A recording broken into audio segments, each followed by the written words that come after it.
Hi everyone and welcome back. Today we're going to work through a TOEFL reading passage together, step by step.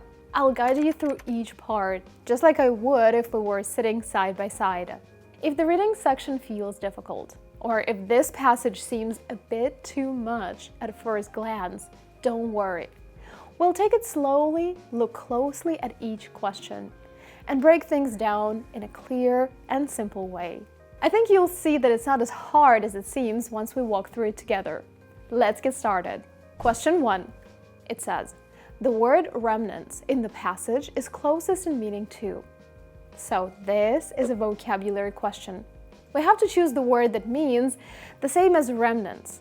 Let's read the sentence in the text where this word appears. Many aspects of the modern flora and fauna were present on both sides of the Bering Sea as remnants of the Ice Age landscape. Now think, what does remnants mean in this sentence? The sentence says that flora, which means plants, and fauna, which means animals, found on both sides of the sea were from the Ice Age. So this word, remnants, refers to what remained from that earlier time. That means that the best choice is remains. Good job, let's move on. Question 2. It says, according to paragraph 3, all of the following are true except. This is a negative factual information question. That means 3 statements will be true and 1 will be false. So we have to find the false one. To answer this type of question, we first find the important keywords in the statements. Then, we'll look for those words or similar ideas in the passage to see if the statement is true or false. Paragraph 3 tells us what Beringia was like, and while scanning through it, we find that it had glaciated mountains. It has sparse vegetation, which means little vegetation. It had less moisture than now, which means it was drier than it is today. And it supported herds of now extinct species. This means there were animals that are now extinct or dead. Now let's look at the answer choices again. They are all correct except for 1. The mammal species there all survived into modern versions. Is this true? No. These species went extinct, which means that they did not survive into modern versions. So this sentence is not true, which makes it the correct answer. Now, let's look at question 3. What is the purpose of paragraph 3? This is a rhetorical purpose question. We need to understand why the writer included this paragraph. Let's quickly look at paragraph 3. What does it do? It describes what Beringia looked like and the animals that lived there. So the writer is not contrasting the Beringian landscape with other landscapes, not explaining why many animals became extinct, and not summarizing the information about Beringia that historians agree on. The author of this text is simply describing the place during the last ice age. So, the correct answer is describe the Beringian landscape during the last ice age. Good work! By the way, if you're already familiar with the question types and strategies, but your score still isn't where you want it to be, maybe it's time for something more focused. In our intensive TOEFL course, we walk through complete reading sections together, not just casually, but with real precision. Think of it as moving from I get it to I've mastered it. You'll also receive 1 month of complimentary access to our mobile practice app. It's filled with full-length TOEFL-style tests. And yes, it includes speaking and writing tasks evaluated by AI. And just to make things a little easier, course members receive a 5% discount on the TOEFL exam with an exclusive promo code. You'll find the link below. We'd love to have you with us. Question 4. Okay, now we have a sentence simplification question. We're given a sentence from the text, and we have to choose the one that has the same meaning. Let's look at the sentence in the passage. The presence of mammal species that require grassland vegetation has led Arctic biologist Dale Guthrie to argue that while cold and dry, there must have been broad areas of dense vegetation to support herds of mammoth, horse, and bison. Wow, that's a long sentence. Let's break it down. First, some animals needed grass. Second, Guthrie said that if these animals had lived in Beringia, then grass must have been there, even if it was cold and dry. Now, let's find the option that says that clearly. The best one is, Dale Guthrie argued that Beringia, though cold and dry, must have had enough dense vegetation to support the herds of mammoth, horse, and bison that lived there. It mentions animals that need grass and what Guthrie said about Beringia. Well done. Now let's do question 5. It says, according to paragraph 4, Guthrie believes that the teeth of Ice Age fauna support which of the following conclusions? Let's simplify it. During the Ice Age, animals had specific types of teeth. What does this fact tell us? Remember, fauna means animals. Let's go back to paragraph 4. It says, nearly all of the Ice Age fauna had teeth that indicate an adaptation to grasses and sedges.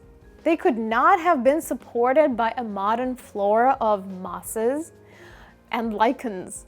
Simply put, this means that the animals had teeth for grasses and sedges, not for moss or lichens. By the way, sedges look like this, moss looks like this, and lichens look like this.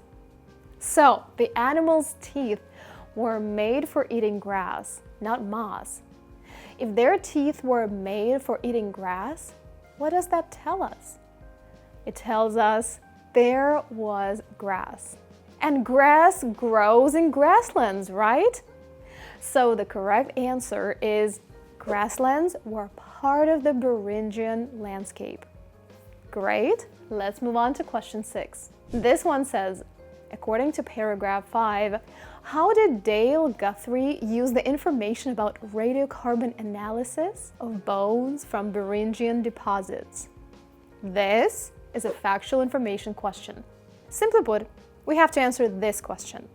How did Guthrie use the radiocarbon analysis of bones? In the text, we read, in contrast, Paul Colinvaux has offered a counter-argument. That means he disagreed with Guthrie. What did he say? He found out that the Beringian landscape during the peak of the last glaciation was more likely a polar desert with little or only sparse vegetation.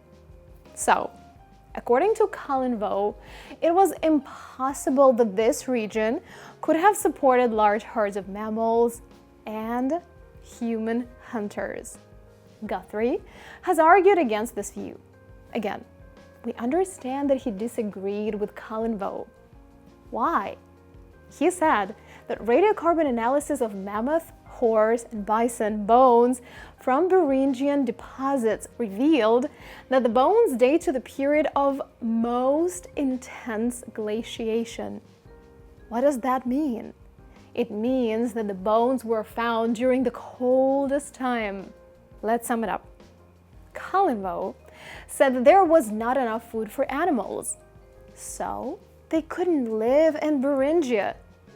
But bones show the animals were really there at that time. That means Colinvaux is probably wrong.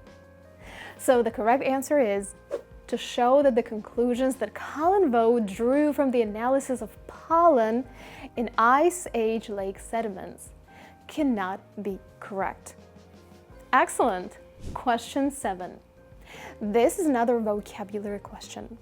It says, the word plausible is closest in meaning to.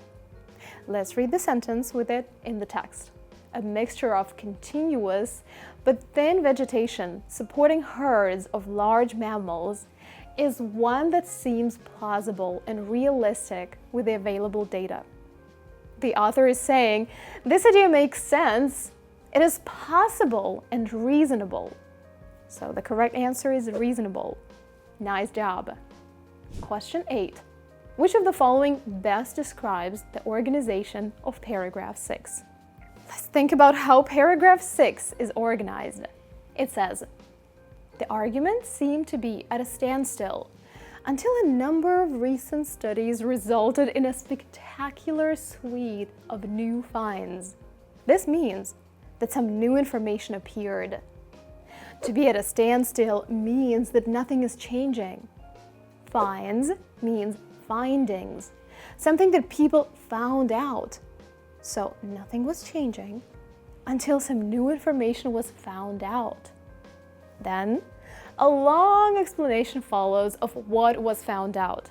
And after, we spot these words, as was predicted by Guthrie. We don't even have to read about what was found out as long as we understand it was something that proved Guthrie right. And then I see the word but, which means that there will be some contrast now. And indeed, there are more findings, but this time they prove Cullenvaux's theory. Look, it says, a finding supporting some of the arguments of Cullenvaux. So both scientists were partially correct. Let's sum it up. Some new information was found, which partly proved Guthrie's theory and partly Cullenvaux's theory. Which answer says that?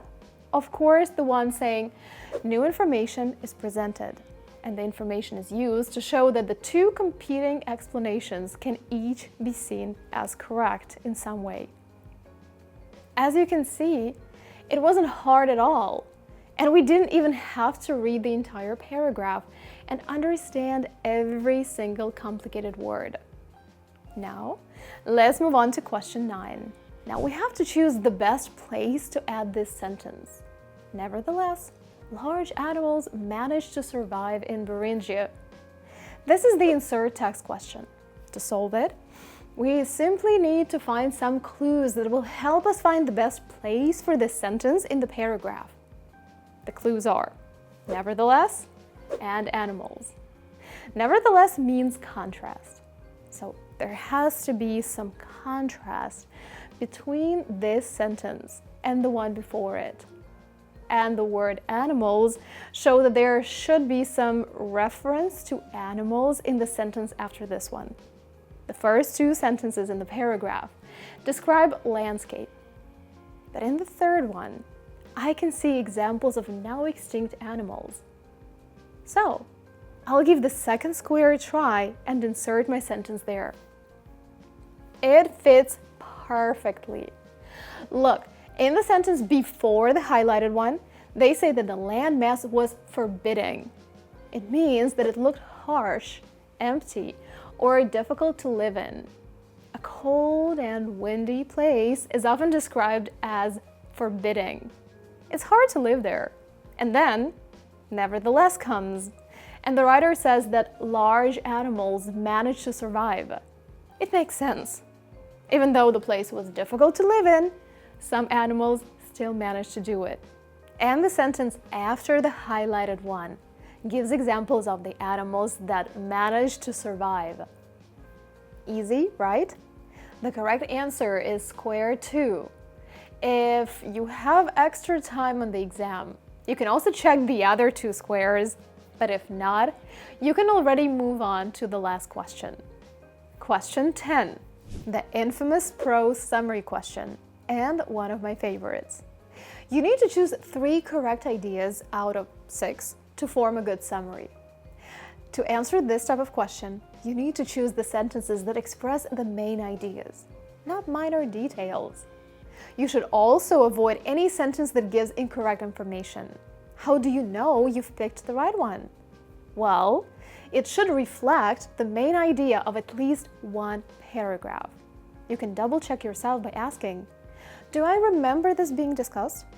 In fact, by the time you reach this question, you've already read most of the text. So if a sentence truly contains a main idea, you should at least vaguely remember seeing it while answering the earlier questions. Here are the options I picked. Strong evidence indicates that large mammals, like mammoth and bison, survived in the harsh Ice Age Beringian landscape. Do you remember reading about it? Of course. So this will be my first choice. Analyses of Ice Age sediments uncovered very small amounts of pollen, suggesting that Beringia lacked the quantity of vegetation needed to support large herds of mammals. This is what Colin Vaux argued for. It's one of the key ideas in the text, and as a result, my second choice. Recent discoveries suggest that shallow-rooted plants created a fairly continuous cover over Ice Age Beringia, though the cover most likely was variable and uncertain in any one location. Remember the recent discoveries mentioned in the last paragraph? That's why we chose this answer. Well, that was the end of this part of the reading section. Now it's time to calculate your results. Write winner in the comments below if you answered all the questions correctly. If you made any mistakes, let me know which question types were the most difficult and how many correct answers you got overall. If you're currently preparing for the test and want to check how ready you are, click here to get your writing and speaking scored. Don't forget to subscribe to our channel for more tips and tricks on how to ace the TOEFL. And remember, scoring 100 plus on the TOEFL isn't rocket science. It's the little things you do that make all the difference. As always, I wish you all a stellar TOEFL score. Until next time, bye-bye.